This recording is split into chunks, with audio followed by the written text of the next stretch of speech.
How you doing, guys? This is Hybridsteel and welcome to Hydroneer 2.2. Today's video I'm just going to be trying to compile a load of things that I do in my game to try and make things better for everybody else. This is going to be one of those sort of like tip videos. There's no order to it. My mind is going to be going like a million miles a minute just to try and get everything out of my brain. Now, I will state this straight away. Number one, if you want to earn achievements in this game on your save, don't go into creative mode, don't get an hourglass so you can bypass the night cycle, don't use creative mode, and don't use mods. If you want your achievements, if you're looking into getting all your achievements and hoarding them up for I don't know what for, to prove that you've played the game for longer, it's all good, but it just means that you can't use anything. No creative, no mods, no nothing. Earn all the achievements, then add all the mods and be happy. Let's go just down to simplicity to start with. My first tip would be this: being able to clip things through a box.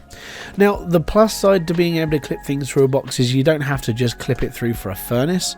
I use this as a way of if I'm needing to create a workshop area. So being able to put a furnace under the ground like so, and then when you sort of like put a box over the top of it, you've got a flat surface to put crucibles, and you've got a flat surface to put blocks if you're looking to sort of like smelt bars. It does work. You can smelt bars through the actual thing. So here we go. I'll just get my bar out now just to put it on top, and there you go. Bob's your uncle, and it will heat up and then you can smelt it. See, it's already slightly warm now.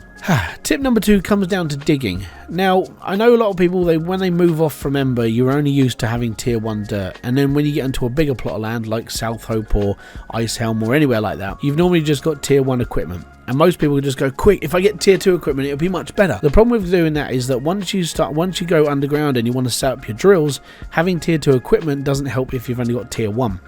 My second tip then is to actually keep your pickaxe, at least your pickaxe, okay? So when you get down to tier 1 soil and it's that join between tier 1 and tier 2, then you know where that join is. To put this into perspective, let me just pull my hammer up. This is tier 1 soil, that's tier 2 soil, right below the level.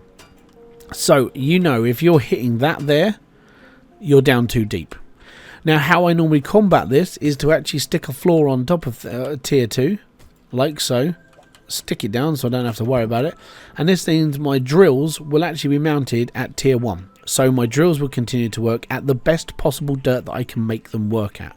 There is no way they can go any lower because of the floor, and I've done this down in tier 2 as well. I found the bottom layer of tier 2, stuck a floor down, and that's where my drills sit. That over there is tier 3 soil.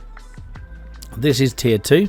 These work because they're mounted on the floor that is the base level of that one floor.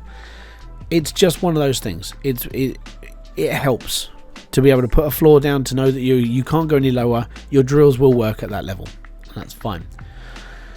Tip number 3. Let me just climb all my stairs.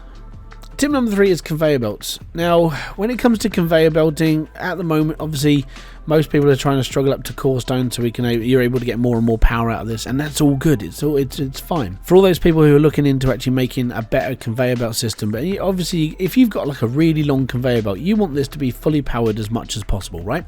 And obviously, most of us just do this. We stick a tank right next to a belt, pipe it in, and then it all seems to work, which is good. But what if you're on like a really, really long conveyor belt and you've got no extra area to mess around with? And this is where we turn this. This is the sort of thing that we build when it comes to having a slightly larger system, and you've got the room to put a conveyor belt on the side. You've got a room to put pipes on the side. So let me just take this off a second. So what we normally do is this.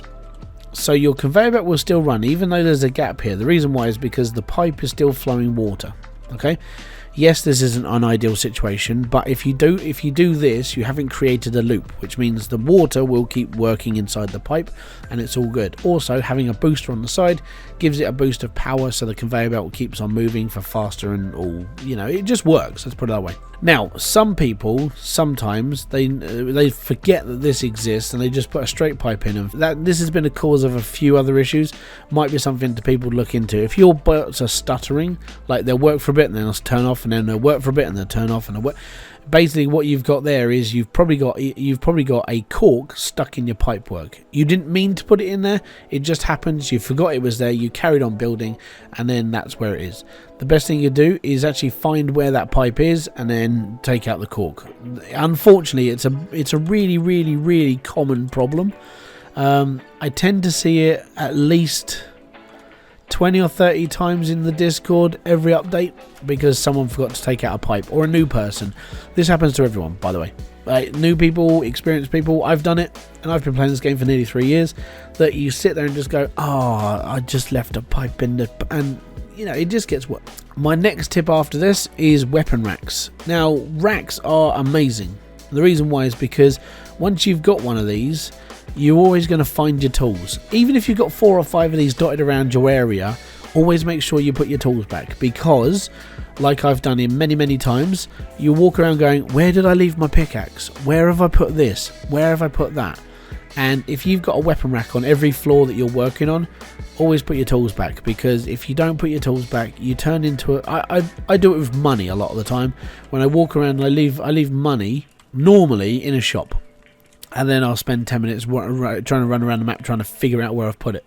Probably best to sort of figure out where you're leaving stuff, and weapon racks are one of those things. I always keep them around. They're always good for keeping everything around. Next, I'm going to talk about storage.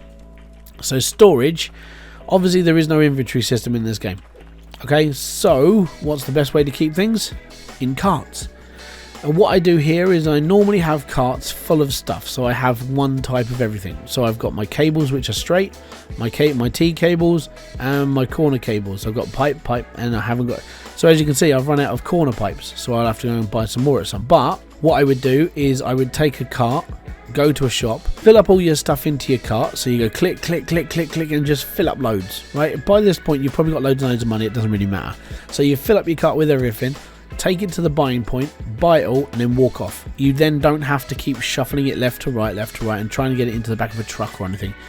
That's the other thing. With the carts, you can attach them to the back of a truck, so it's a good way of getting around. If you want to take your cart shopping, so what you do is you jump on the back of here, and with your cart sort of attached, you can drive around with the cart attached to your truck. So when you go shopping, you just take your cart off, take it over to the wherever you're going to do, jump on the back of it, click, chuck it all on the back, attach it to the back, and then bring it back to your storage. And this is, I'm literally probably going to have like an open storage section where all of these will be in a little shed, and I don't have to worry about doing anything else, and it should be fine.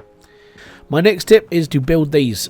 These are the lifesaver of hydroneer. I'm going to be honest, out of everything that you can build with logic systems in this game, you can sit there and build the auto smelter if you really wish, or any other system that anybody else in the Discord is actually using.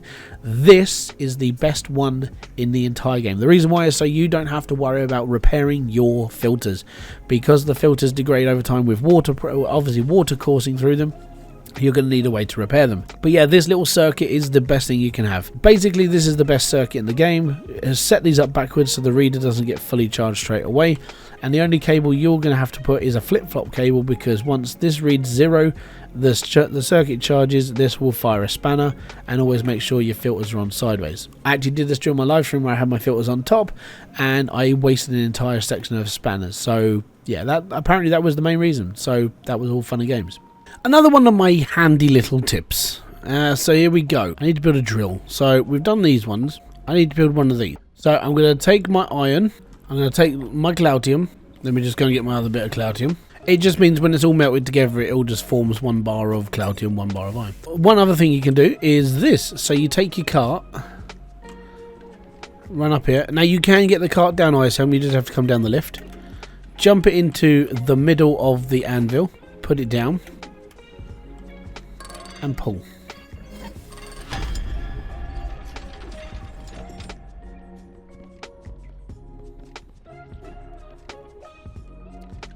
There we go.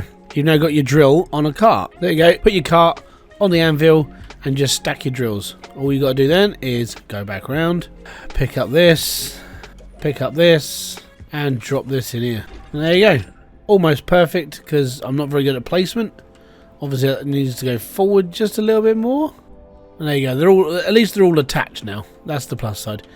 It does mean that they're a little bit fandangly wangled, but apart from that, it's all good. Righty Koki. So the next tip that I'm going to be chucking in is these, strangely, mergers.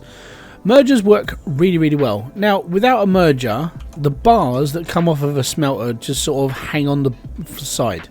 So as they're working their way down a conveyor belt, occasionally they'll have issues. What I mean by this, let me just run my water and I'll show you. There we go, water's running. So if I turn this on, you smelt the bar, it comes out and it normally just hangs on the side. Now, sometimes, and I say sometimes because it is just a random occurrence, it will get caught on something. And then it will just find its way off the belt, or it gets stuck on a corner, depending on how things are. So, what I've done is put in a merger on the side of the belt. Let me just get my bar back.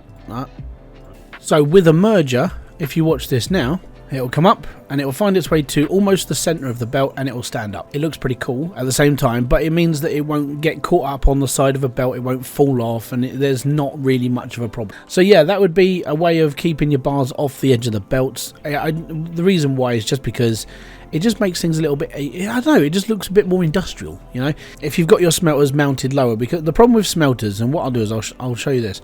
The problem with smelters is because they line up too close to the top here, sometimes this causes an issue. You'll get a bit stuck or it'll fall down the side, this, that and the other. But if you put them below and use this as well, genuinely not a bad idea. And it sort of does help at the end of the day as well, because it keeps things in tidy, it keeps things in check, and it just seems to work. So thank you very much for coming by. If you did enjoy this video, check out the one that's coming up on the screen right now. I've been Hybridsteel, and I will see you all in another one. I want to say peace out, have fun, enjoy everything you guys do.